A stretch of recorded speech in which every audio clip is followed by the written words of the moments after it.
Hey guys, what's going on? It's your boy Bowser Jr. Fan 13 and welcome back to another Top 10. And today's topic, waifus. Waifus. These lovely ladies out there are many things to us. They're beautiful, they're sexy, they're cute, and they're just so amazing.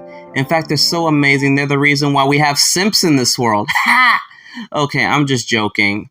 But that aside, these waifus have something special within them that makes them, like, our favorite waifus and understands, like, it basically shows, like, why we are in love with these ladies because they have something about them that just makes our hearts beat.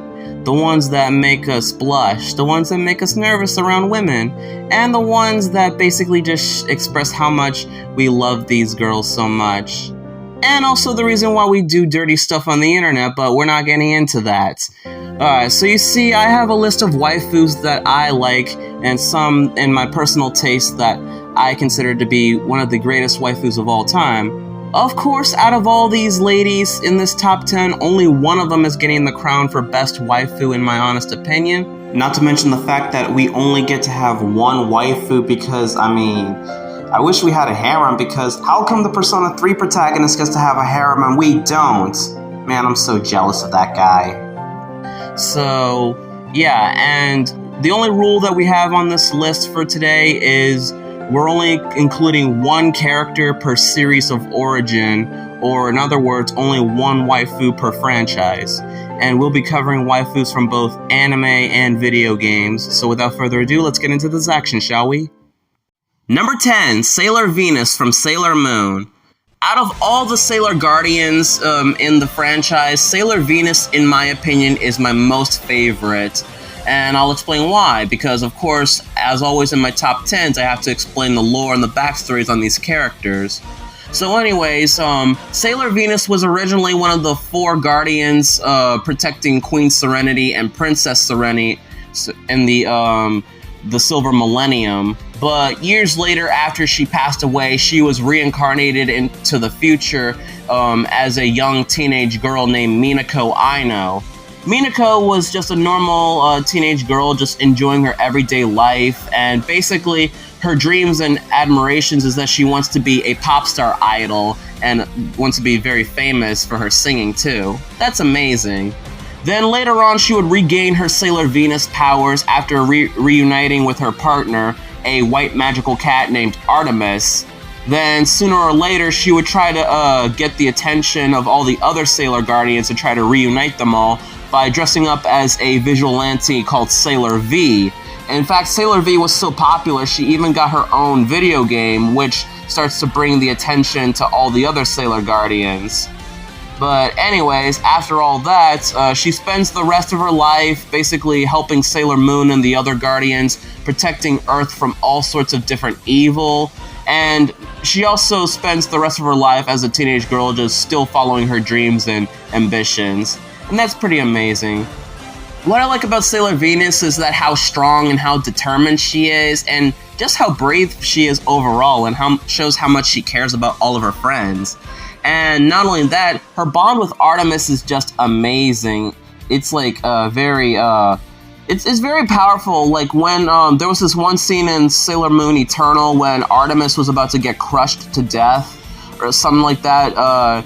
It allowed Sailor Venus to reawaken her powers, and she was able to save him.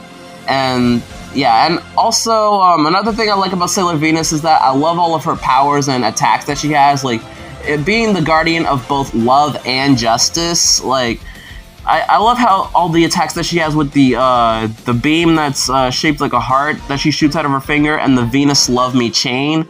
Those are all pretty cool attacks, and I love the design of her outfit. Like, the yellowish orange design is just, it looks really pretty on her, not gonna lie. But I think that's all I have to say about Sailor Venus. She's just amazing. Thanks to you, we've regained all our memories of the past. We need to put our powers together to protect Sailor Moon. Let's do it, girls! Number 9, Rouge the Bat from Sonic the Hedgehog. And before you ask, no, I am not a furry, and don't refer to me as one. Anyways, Rouge debuted in Sonic Adventure 2. She is a treasure hunter who loves collecting all sorts of rare artifacts and gemstones to add to her collection. Sometimes it would be the Chaos Emeralds, and other times it would also be the Master Emerald from Angel Island, which Knuckles of course refuses to let her have, because the Master Emerald is very important. But anyways, outside of that, she's also a government agent working for Gun, because one of her missions was that she was sent to spy on Dr. Eggman and see what kind of secrets he was holding, including some documents on Project Shadow, which was made by his grandfather. Speaking of Shadow, when she first met Shadow, she started to share a somewhat friendly bond around him, and their bond started to grow even bigger throughout the years. She even managed to become friends with Omega in Sonic Heroes, and her bond with the two characters is just amazing, and it's still strong throughout the years. And what I like about Rouge, outside of all that, is that, speaking of her bond with Shadow, there was this scene in Sonic 06 when Shadow was talking about what would happen if the world was basically going to turn against him eventually, especially after all the years he's been through. Rouge, despite all this, she said that even if the world turns against him, she will always stay by his side no matter what. And that's amazing. And it's also amazing how she also shares a bond with Sonic and his friends as well. Even though sometimes there's something she does can be a bit shady, though, because she is a treasure hunter, but it doesn't even matter. Outside of that, I love all of her outfits. They look pretty cool on her. I love the classic OG outfit she has. The Sonic Prime outfit is pretty neat, and the Sonic Heroes outfit is amazing. Basically, any outfit you put on Rouge is just, well, it's just so cool. And I also love the voice. The voice is so sexy and so beautiful to listen to. I'm not too much of a big fan of her Sonic X voice. I have nothing against the actress, don't get me wrong. It's just, I don't know, it's alright, but the Sonic Adventure 2 voice is pretty cool as well. But in my opinion, the best voice actress out of any Rouge voice actress has to go to Karen Strassman. She probably, in my opinion, is the best Rouge voice. Heck, I didn't even know that she voiced Rouge until recently. But still, overall, Rouge is just amazing. This is how it's always gonna be. Number 8, Barbarisia from Final Fantasy IV. Now, there are a lot of waifus that everybody's in love with throughout the franchise, especially the Final Fantasy VII waifus. But in my honest opinion, out of all the waifus throughout the whole franchise, Barbarisia from Final Fantasy IV, in my opinion, is the best one. So anyways, she is one of the 4 elemental archfiends, being the Empress of Wind, who works for the main antagonist, Golbez. She was tasked with protecting the Tower of Zot and keeping Cecil from reaching Kain and Rosa by sending out the Mage's sisters to kill them.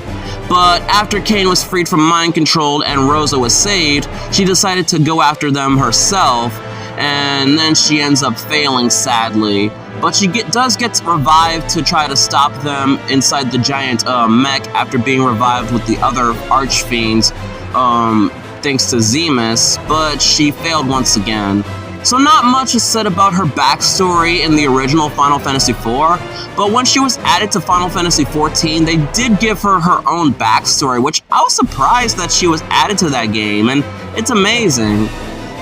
Anyways, her backstory in Final Fantasy IV, just to summarize it, she was just a normal young girl in a rich family, and she had an abusive father who refused to let her see her friends.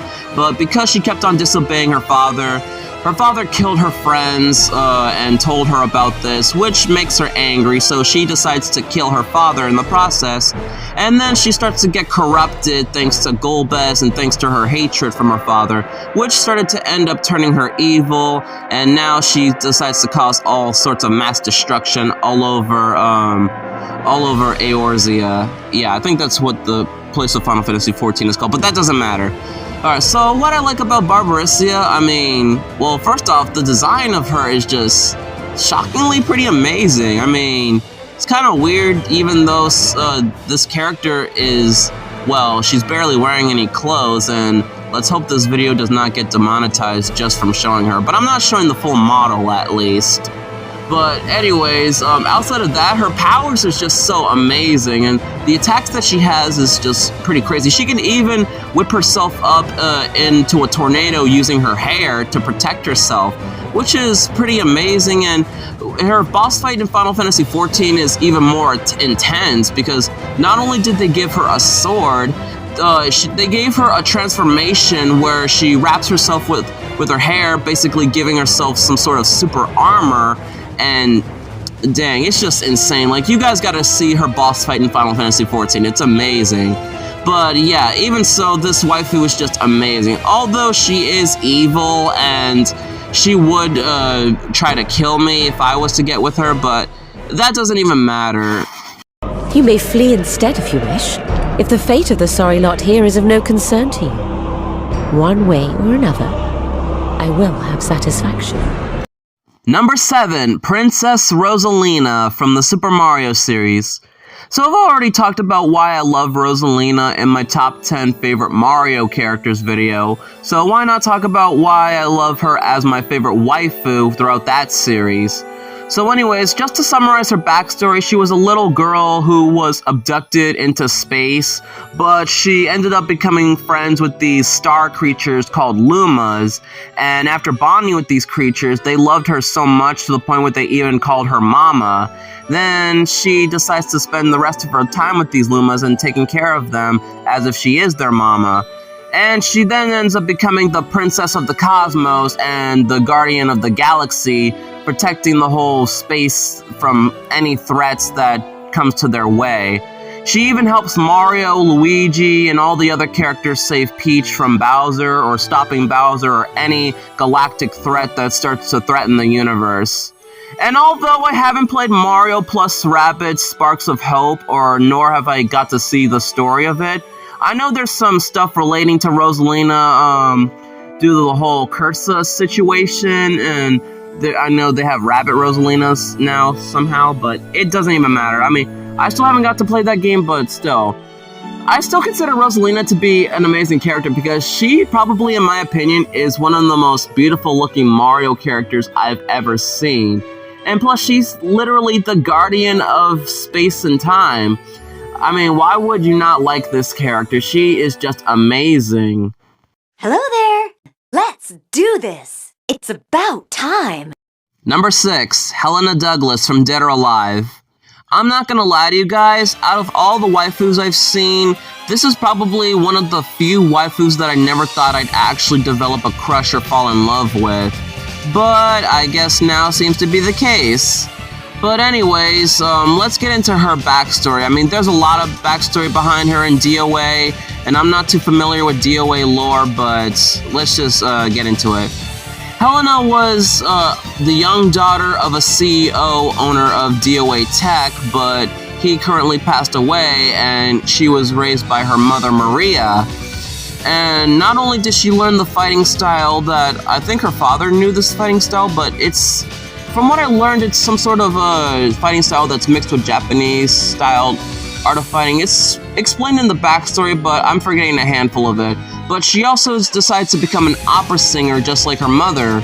So one day when she was on stage singing alongside her mother, there was an assassin in the crowd who was about to shoot her with a sniper rifle, but Maria, starting to notice this, pushes her daughter out of the way only to get shot in the process.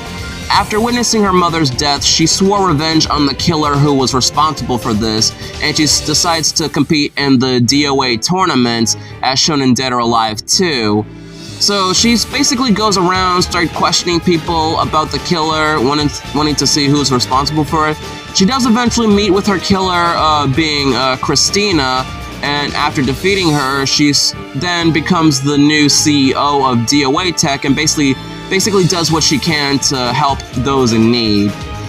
So yeah, what I like about Helena is that I really love the outfits that she wears. Like, they're all very fancy. It really fits with her well, very fancy-ish personality, and basically her character overall. It's just amazing. She is so elegant. And plus, I really love the voice, especially the voice actress. I don't know how Karen Strassman does it, but she is just an amazing voice for Helena. And By the way, I didn't know that she was French, that she spoke French, which explains why she was good at speaking with this character. Especially this other Pokemon character that I won't get into, but yeah, overall, Helena is just an amazing character. What can I say? Oh dear, what happened to all that spirit you had a moment ago? Number 5, Litchi Fei Ling from BlazBlue. Okay, so BlazBlue has a lot of lore to go behind this, and I've already talked about her in my top 10 favorite BlazBlue characters, but I'm gonna try to summarize it the best way I can. Okay, so Litchi was originally a scientist who worked for Sector 7, but then after her boyfriend Roy went missing after becoming the monstrosity Arachne, she fled to Oriental in Kagasuchi and became that town's doctor, taking care of any sick patients or injured people there. And she tries to find a cure to cure Arachne from his, problems. So yeah, that's pretty much all you need to know about her. What I like about Litchi, well, first off, I mean, the design of her is just pretty amazing and shockingly.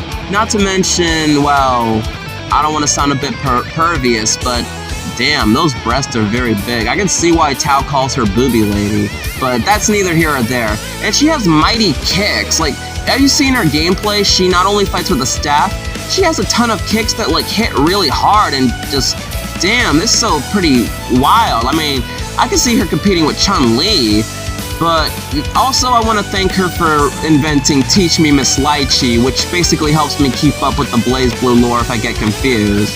So, yeah. I mean, I don't have too many complaints about this waifu, but there are a few complaints that I know some people have with this character, but my only complaint would be that Litchi can sometimes be a bit selfish. My case in point being like when she was in Chrono Phantasma and she joined the NOL because, well, Terami was tempting her and gaslighting her, telling her that she could bring back Roy and cure him. And she was willing to join the villains alongside Terami, Relius, Izanami, and Tsubaki, who was mind-controlled at the time. Even in Central Fiction, when she was trapped in the whole embryo situation, she was attempting to kill Noelle just to make sure that she would see Roy once again, which is, again, it's kind of selfish and very horrible, especially since she became friends with Noelle. Plus, she does eventually learn from her mistakes, and she does get over Arachne, and she tries to put him out of his misery because she wants to move on now, so I can understand that. But still, overall, Litchi is just an amazing character, and I really like her. I don't suppose that you're here for a checkup? Number 4, Laura Masuda from Street Fighter. Okay, so not much to say about Laura Masuda. She is a young lady who was raised into the Masuda family and learned this art style called Masuda Jitsu. And she just so happens to be the older sister of Sean Masuda from Street Fighter 3. So that's pretty cool. Yeah, so basically she just spends all of her time looking for some strong fighters to keep her entertained, because she is so full of energy. I don't know how her brother has to deal with her, but still. And she does manage to help the heroes fight against Shadowloo and all that stuff. Not to mention that she is pretty strong. I love her moveset in the Street Fighter series. She doesn't not only have an amazing fighting style as shown in her family, she can like freaking shoot electricity like Blanca and roll around like him, which is freaking insane. I wonder if she and Blanca would actually make a good couple, but that's neither here or there, and I don't want to get into too many details on that. But I also love the design of her outfits. Like, she has so many outfits in the Street Fighter series, like, they all look so amazing. And that's pretty much all I have to say about Laura. She's just an amazing waifu, and even though she has way too much energy, I mean, I would still love to be around her, though. Boom! That's how you start the fight and finish it quickly! Number 3, Marin Kitagawa from My Dress Up Darling.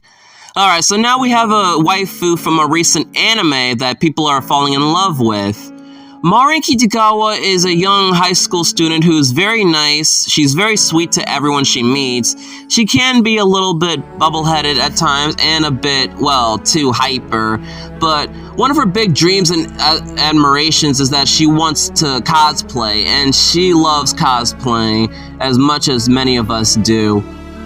She basically wants to cosplay all of her favorite video game characters, and she does this thanks to her friend and her classmate Gojo. And the bond she shares with Gojo is just amazing. I mean, there's a lot I could say about Marin, but there's another person on that I'm friends with who has watched this anime. I think you should let him basically explain how he feels about the character. Marin Kitagawa is one of every guy's dream anime girl / waifu, and there's no explanation why. I mean, Marin is a sweet character, beautiful personality, bubbly personality, and you can honestly relate to this character. I mean, every guy that's been watching My Dress Up Darling has a crush on her, like literally a crush, and there's no secret about that. But there's everything you can need in an anime waifu character, right? So why not? Well, you heard it from Future Damon. Marin is just an amazing waifu. Aw, you don't have a girlfriend, Gojo? That's so sad. Number 2, St. Louis from Azure Lane. Alright, so I don't play that many mobile gacha games, nor am I, well, too attracted to them. I mean, I'm not gonna lie, I don't play Genshin Impact or any of that stuff, but Azure Lane, I've taken like at least a few notices about the game overall and everything that goes on behind it to know just a little bit about it. But out of all the Azure Lane waifus, St. Louis probably has to be the most interesting out of all of them.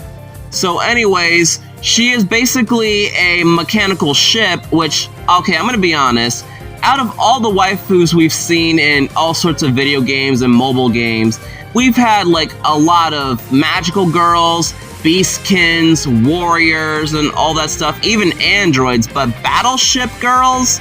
That's just insane. But anyways, St. Louis is a battleship who belongs in the Eagle Union squad, and she was a part of World War II, and she fought alongside all the other battleships, and upon her victory, she also received a nickname that she calls herself Lucky Lou.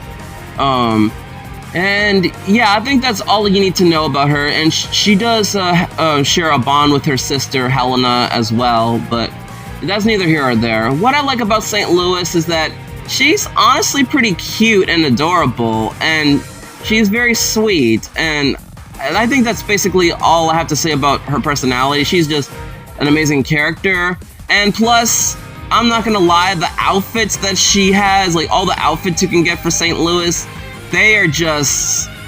I'm gonna say that they are all over the place and just... wow. Even some of the special outfits that she wears, like this white dress that she has, the Christmas outfit that you see on screen, her classic outfit is amazing. Oh, but the luxurious wheels outfit, that's gotten people thirsting over her, and damn, that's just insane. But yeah, overall, I consider St. Louis to be a nice waifu. おはよう、指揮官くん。秘書官セントルイス、入るわね。Before we get to my number 1 pick on the list, and the best waifu on the list, as always, here are the Bowser Junior Pan 13 Honorable Mentions. And we're still counting the 1 character per franchise rule, so let's go ahead and get this over with. Ranko from Akiba Maid. I'm not gonna lie, I did not know what I was gonna get myself into when watching this anime. I thought it was just gonna be a generic comedy anime at the time, but when I started to see how intense it was going to be, and when this character popped up, I had so much feelings for this character. She was just amazing. Bro, I wonder what happens if she would fight BB Hood from Darkstalkers or Roberta from Black Lagoon. That's a match that I need to see. Rise Kuchikawa from Persona 4. Rise is one of the most interesting characters throughout the series, since she is like a very famous pop star idol who's also very relatable, considering that she goes through some sort of identity crisis as shown in her dungeon and as shown in her social link. And heck, before her social link, she actually simps for the player character, which is honestly surprising, because usually it's the other way around. It's usually us who simps for waifus, but having a waifu simp for you, that's honestly a big change. Lady Dimitrescu from Resident Evil Village. This hot, deadly, tall vampire mommy may be the best waifu that I've ever seen in Resident Evil. And hey, she may have just been from a recent game, and I know people say that she's overrated, but she, in my opinion, is still the best. Melina from Mortal Kombat. Yeah, I said it, Melina. You got a problem with that? Sure, she may look ugly as hell on the face, but it's a lot more than that. I mean, you know what they say, looks aren't everything, you know. And yeah, she may be a bit deadly and a bit of a cannibalist, but I digress. Shion. That time I got reincarnated as a slime. Probably one of the best animes I've watched. I got introduced into this anime after watching this in the anime club with my friends in high school. And man, this waifu, when she popped up on screen, I started to develop some feelings for her because she was just an entertaining character. And you know, Rimuru is pretty lucky to have her, especially as a secretary. I wish I had a secretary like her. Although I would also kind of regret it considering that she's a bad cook. Man, why can't we have waifus that can actually cook? Uzuki Mamako from Do You Love Your Mom and her 2-hit multi-target attacks. Out of all the hot moms in anime that you could ever fall in love with or have feelings for, Uzuki still makes our hearts warm to this day, and she's just a very entertaining mom to be around and one that we would love to have. Speaking of moms, you're from Spy X Family. How in the heck can you have a mom that is very, well, full of energy and just so funny to be around, but can also be a very crazy, killer, deadly assassin at the same time? Then again, I put Ranko from Akiba Maid on this list, so I don't even know what I'm talking about. But still, yours just an amazing character. Kyoko from Rival Schools. Out of all the Rival Schools characters, I think Kyoko has to be probably, in my opinion, the best waifu, since she's the school nurse and she's a very powerful fighter. And I don't want to get into her backstory because it is, well, it is something, but still. Cynthia from Pokemon. Without a doubt, the best Pokemon waifu you could ever meet. And honestly, she's also one of the most beautiful waifus and one of the most powerful trainers, so I wouldn't mind anyone getting married to this wonderful woman. Aphrodite from Record of Ragnarok. Wow, I guess I know now why they call her the goddess of love. Alrighty, ladies and gentlemen, we have finally reached the final pick of the list and my best favorite waifu throughout the entire list. Now, as much as I love these waifus, and there are other waifus on other people's lists that I can like, but let's just be honest, there's only one waifu that still makes me happy, one that still, like, makes my heart beat to this day, because I love this waifu overall. She is just the best in my opinion. Alright, number 1, Monica from the Doki Doki Literature Club series. So, to go over her lore and story, she's basically a young girl from high school who comes from this video game called Doki Doki Literature Club. But there's a little more to that, because you start to notice that there's a bunch of strange things that are happening with the game, and it starts to have some sort of weird glitches and some sort of weird things that are going on that's, well, not normal. And then we revealed that Monica is actually behind all this. She's basically getting us, not the main character, but the player, to get some attention because, well, you see, her whole goal that she not only deleted all of the girls from existence, but she basically was setting all this up just to talk with us because her whole goal is that she wants to go to the real world, our world, to be with us because she's in love with us.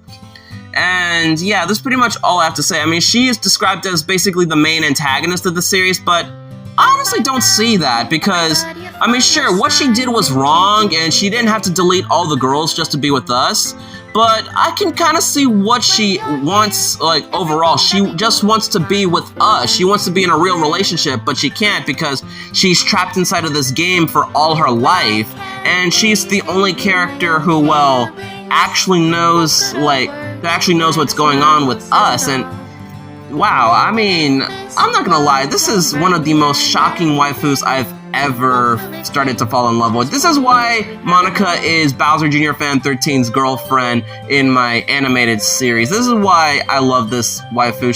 She's a character that we can all relate to. I mean, sure, she may be just a computer character, she may be just a fictional woman, but she's a woman that's very relatable, and she's sort of human just like us, because we can relate to some of these waifus. I mean, sure, I understand the tragedies of Helena losing her mother, and I understand how much Litchi was being gaslighted to trying to get her boyfriend back, and I understand how hard it is for Yor to be a mother and an assassin at the same time, and Rise's identity crisis that she goes through is pretty entertaining and pretty interesting to try to explore.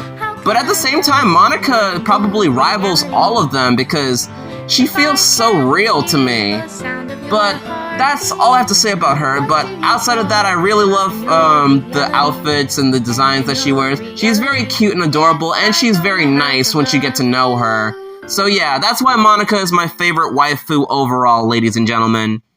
Hi, it's me.